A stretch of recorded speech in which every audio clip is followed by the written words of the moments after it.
On a more serious note, this could be a really critical time for global trade. It's less than 3 weeks before a pause on President Trump's reciprocal tariffs are set to end. It's about 3 days after the G7 summit in Canada, and without any new trade deals, as Amy Kiley reports, Canadian leaders say they've decided to counter some of the U.S. trade policies. There is absolutely a clock that is ticking down.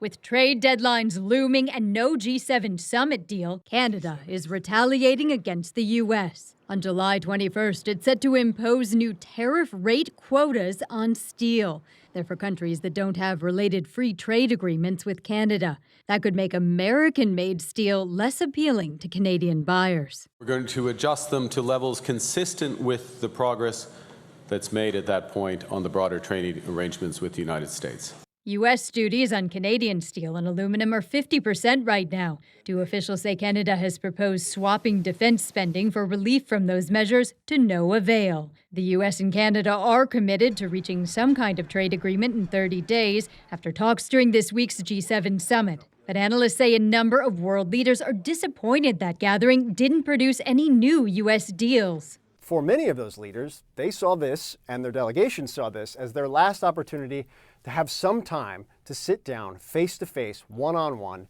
with President Trump before the July 9th tariff deadline. That's when a pause on the president's so-called reciprocal duties is set to end for a list of countries. You just want to be humble and have some deference to the inflationary impacts that could result from tariffs.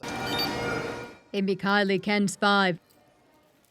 Well, for now, U.S. businesses are paying a 10% universal tariff on imports from most countries. The amount is 25% for certain Canadian and Mexican goods.